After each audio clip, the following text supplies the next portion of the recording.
There is a man at the center of One Piece whose name you were never supposed to learn. The world government made sure of that. They sank the island where he was born, burned every record of his existence, and rewrote the story of his death so thoroughly that even the Marines who were there don't know what actually happened. For 950 chapters it worked. We didn't know him either. This man is undeniably one of One Piece's greatest tragedies. His name is Rox D, or Davy D. Zebek, and he is not the monster they told us he was. He is something far harder to sit with. A father who came to save his baby and was turned into the thing that almost killed it. A king with no throne and no grave and no place in history. He is the D who did everything almost right and was still destroyed by a system so threatened by his bloodline that it stole his body rather than risk losing to it. One Piece has never given us a character quite like him. Zebek is the D who failed, and tragically so. And understanding how he failed is, I think, the key to understanding how and why our main protagonist, Luffy, has to succeed.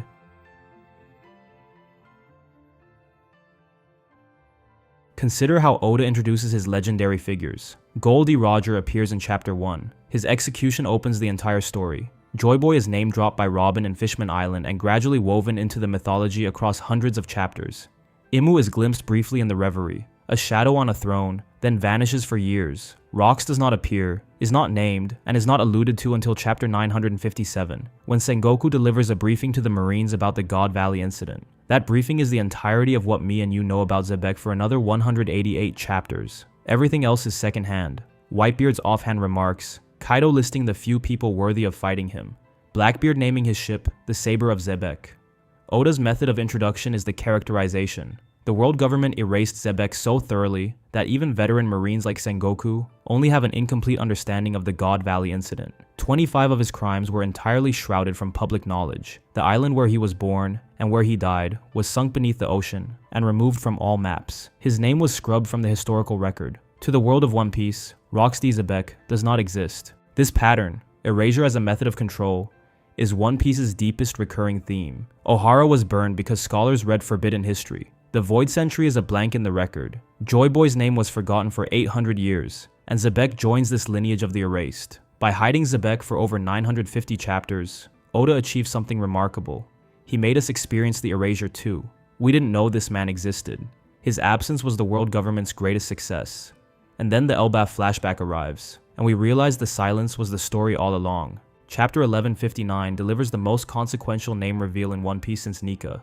Rox is not his real name. He was born Davy D. Zebek, a descendant of the legendary pirate Davy D. Jones. He was born on God Valley. His clan, the Davy family, had been living in secret for centuries, hunted by the world government because of their connection to Jones, whom the rulers of the world apparently fear on a level equal to Joy Boy. This changes everything. The name Rox was a disguise, a survival mechanism against a government that had been trying to exterminate the Davy bloodline since the Void Century. When the Celestial Dragons designated God Valley for their grotesque native hunting competition, Baby Teach and his mother Eris were among the 13 super rare rabbits, the first Davy descendants to appear publicly in 800 years. Zebek's ambition was to never become the Pirate King. He wanted to be the king of the world. That distinction is massive, and it separates him from every other D in the story. Roger wanted to see what was out there. Luffy wants freedom. Teach wants to reign over the pirates. But Zebek wanted the throne because he believed his ancestor Davy D. Jones once held it. During his confrontation with Imu on God Valley, Rox proclaimed that Jones was the previous king of the world, a declaration that sent Imu into a fury. He asked Imu which terrified them more, the return of Jones or the return of Joy Boy, and Imu's answer was revealing. They wanted to end the Davy bloodline specifically to ensure Jones's promise could never be fulfilled. This is inherited will at its most radical, a man trying to reclaim a stolen birthright on behalf of a persecuted people. Whether that makes him righteous or delusional is one of the central tensions of his character. The Rox pirates were the most powerful crew in history, and they hated each other. It's stated plainly. Charlotte Linlin called Zebek untrustworthy and good for nothing. Shiki laughed at the idea of caring whether Rox lived or died. Whitebeard was disgusted by his cruelty. Kaido respected his strength, but had a hostile relationship with him. Buckingham Stussy bluntly said the crew only followed Rox because his plans promised fortune and fame. Zebek promised his crew the peak of the world. The problem was that the promise was entirely dependent on him. His plan, his knowledge, his will. When that will was stolen, the promise evaporated, and so did the crew. The Rox pirates as we know it disintegrated during the God Valley incident, not from external defeat, but from internal collapse. When the demonized Rox began attacking Kaido, Big Mom, and Whitebeard indiscriminately, the three believed he had betrayed them. They did not know about Imu's Domi Reversi, They did not know their captain was screaming inside his own body. Linlin told Kaido he owed her a debt of a lifetime and departed with Streusen. Whitebeard was persuaded to leave. Shiki declared the Rocks pirates finished. Gloriosa left with the Roger pirates. The rest scattered with whatever treasure they could carry. Not one of them stayed. That absence, the void where loyalty should have been, is the direct consequence of leading through force rather than love. This is the answer to how did he hold his crew together. He didn't. He held them together the way a chain holds an anchor.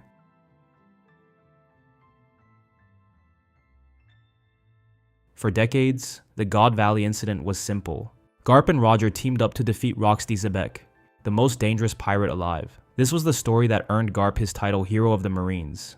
This was the lie. The Elbaf flashback reveals a reality so much darker that it retroactively poisons everything we thought we knew. The God Valley incident was not a battle between good and evil. It was simply a native hunting competition where celestial dragons slaughtered over 100,000 civilians for sport, with Shaki as the grand prize. A targeted genocide of the Davy family. The most feared pirate in history arrived at the most horrific event in recent memory to rescue his wife and baby. Pretty damn tragic. Chapter 1159 makes it devastatingly clear Zebek's motive was personal. In his private conversation with Harold, the only person besides Eris he trusted with his real name, Rox confessed that as long as Eris and Teach made it out alive, nothing else mattered, his life included. Rox meets Harold at the Reverie 56 years ago and spends years trying to recruit the Giant King, forming a genuine friendship in the process. When Kaido suggests forcibly subduing Harold, Rox angrily attacks him, and yet when 15-year-old Loki begs to join his crew, Rox violently injures the child, beats him in a duel, and leaves a blade impaled in him. Rox treats those he respects with honor and those he doesn't with casual brutality. There is no middle ground. This is the contradiction at the heart of Zebek. He will kick Kaido across the room for even suggesting they coerce Harold, but he'll stab a 15-year-old giant for being annoying. The devastating irony is that Loki, despite the beatings, idolized Rox for the rest of his life. When news of Zebek's death reached Elbaf, Loki was completely devastated. He later told Luffy, "I was simply born in the wrong era." Rox hurt Loki more than anyone except his own mother, and Loki still loved him. What does that say about a boy so starved for purpose that even cruelty from a charismatic man felt like attention? Rox trusted Harold with his deepest secret, his real name, and his family. He doesn't trust his own crew. The most feared pirate in the world cannot tell his own crewmates that he has a family. The Davy bloodline is so persecuted, so targeted, that even telling Whitebeard or Big Mom would risk exposure. His secrecy is survival, and the loneliness of it is suffocating. He built the most powerful crew in history, and still couldn't ask them for help with the thing that mattered most. The bulk of the Rox pirates came because Shaki had been kidnapped, and the island's treasures were tempting, but Rox came out of love for his family. This is history written by the victors at its most brutal. The world government took a man's attempt to save his family, erased every detail, fabricated a heroic narrative around Garp, buried Roger's involvement entirely, and sank the island where it all happened to the bottom of the ocean. The truth is the first casualty of power, and the world government has never made that clearer than on God Valley. Chapter 1163 might as well be one of the darkest chapters Oda has ever written. After Rox, Roger, Garp, Whitebeard, Kaido, and Big Mom all attack Imu together, Imu simply regenerates, unhurt, and then as Rox realizes his wife and son are still on the island, Imu weaponizes his love against him. Using Domi Reversi, Imu transforms Rox into a demon against his will. The man who wanted to be king of the world loses sovereignty over his own body, and then Imu gives the order, kill your wife, kill your son, end the Davy bloodline yourself. What's extraordinary is that Rox resisted. He resisted desperately, and even used the last moments of his free will to taunt Imu. He told them not to underestimate the strength of a human being. He proclaimed Davy Jones was once the king of the world. He asked Imu what they feared more, Jones or Joy Boy. He was still fighting with his words, pride, and his refusal to die quietly. And then the transformation completed, and the man was gone. What remained was a monster with tears streaming down its face. The demonized Rox overpowered Kaido, Big Mom, and Whitebeard in single blows each. He destroyed a mountain on God Valley in his clash with Newgate. He nearly killed Eris and Baby Teach, saved only by Bartholomew Kuma's intervention at the last second, and through all of it, he was crying. He used the voice of all things to project his true self into the minds of Roger and Garp, and what they heard was a plea, kill me. This is the moment, not his death. This is the moment that defines Rox D. Zebek, a man trapped inside his own body, watching himself try to murder his infant son, communicating through the only channel still available to him. Even stripped of his body, Rox chooses to fight for his family by asking his rivals to destroy him before the monster can reach Eris and Teach. This is the moment that destroys the Zebek was the villain narrative permanently. Rox's truest moment of heroism happens when he has no body to act with, only a voice. Roger and Garp's combined Supreme King Haki attack breaks the demon form, and all three collapse from exhaustion. Figureland Garling approaches the immobilized Rox and stabs him to death. This man literally camped and waited until he was helpless. A man who had already been demonized, forced to fight his own allies, beaten unconscious by two of history's greatest, and reverted to human form in a broken body on a sinking island, and Garling stabbed him where he lay. This is why Garling was named Champion of God Valley. The title is a lie, like everything else the world government produces.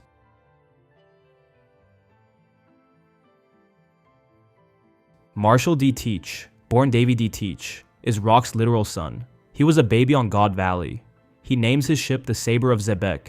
He conquered Hachinosu, the same island his father once ruled. He seeks to become the Pirate King, or perhaps something more. The parallels are inescapable, but here is the question the story is asking.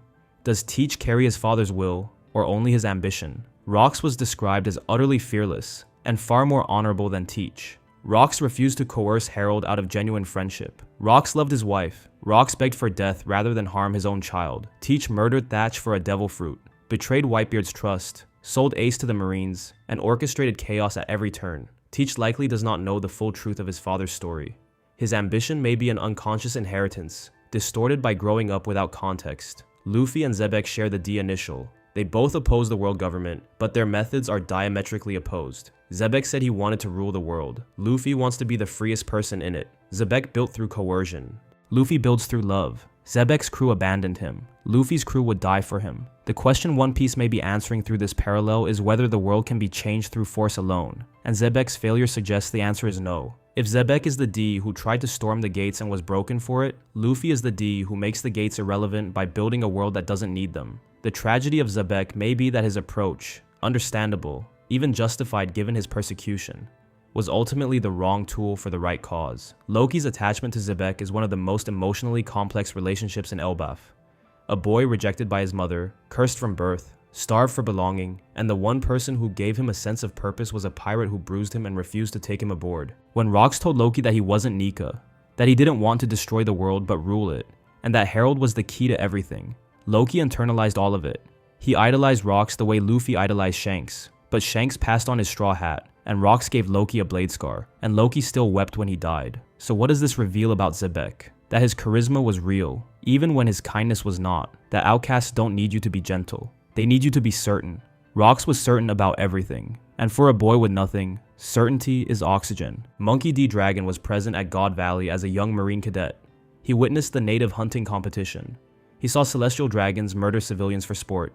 He tried to save children. He was arrested for insubordination. And in chapter 1166, he told his father, Garp, "I'm quitting the Marines. I'm disgusted with you." Dragon's revolutionary ideology, liberation through organized resistance rather than piracy, can be read as a direct response to two failures he witnessed on God Valley. The failure of the Marines, who followed orders to facilitate a massacre, and the failure of Zebek, whose liberation through domination ended with him demonized and his island sunk. Dragon found a third way. Whether that third way is any more successful remains to be seen. Can someone fight for liberation and still be a tyrant? One Piece's answer, through Zebek, appears to be yes. And that is exactly what makes the fight for liberation so fragile. The cause does not sanctify the method. Rock's persecution was real. His rage was justified, but rage without love builds crews that abandon you. Force without freedom builds empires that crumble the moment you fall. Rock simply is a question embodied through a character.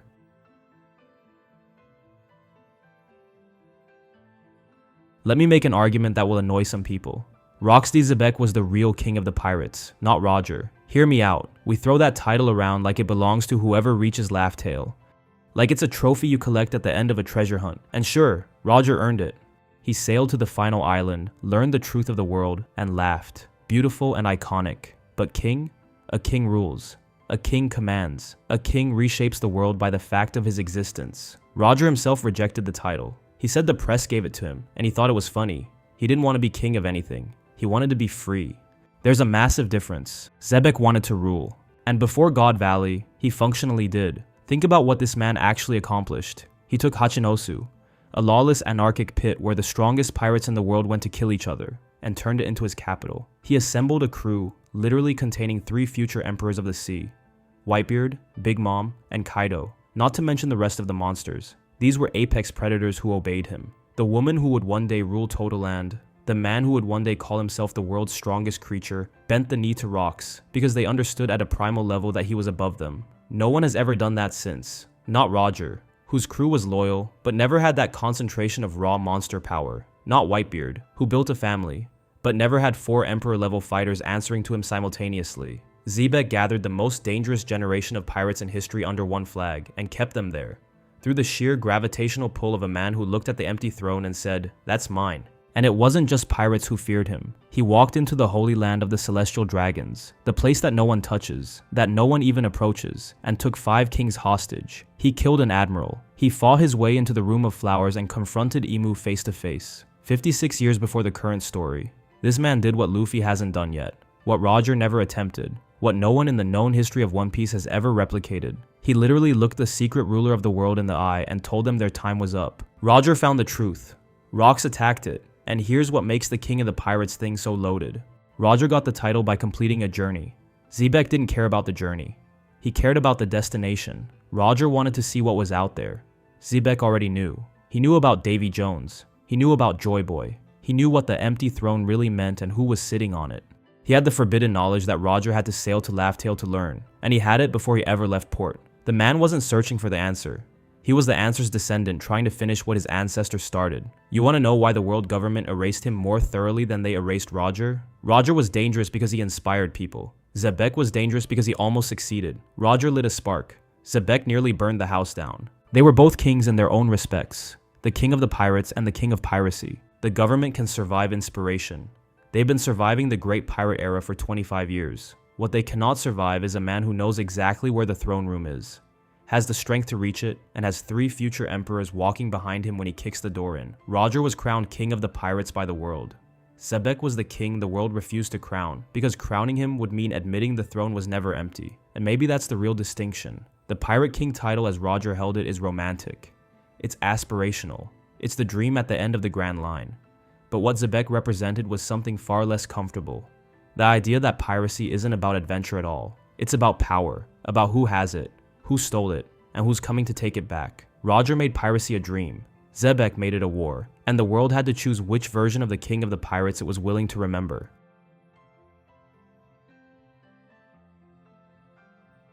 A xebec is a type of Mediterranean sailing ship. Rox D. Xebec is literally named after a vessel, a thing meant to carry something, and in the end, his body became exactly that, a vessel for Imu's demonic power, carrying a will that was not his own across God Valley to hunt his own family. His sword, revealed in SBS Volume 1114, is named Eclipse, the moment when light is swallowed by darkness.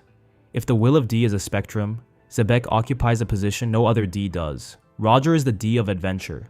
Luffy is the D of freedom. Teach is the D of hunger. Xebec is the D of defiance, not just against the world government, but against the very idea that the powerful should go unchallenged. He walked into Imu's throne room with a pistol. He told the immortal ruler of the world that Davy Jones was coming back. Rox told Imu that someone would inherit Davy D. Jones's will and fulfill a certain promise. We don't know what that promise is yet.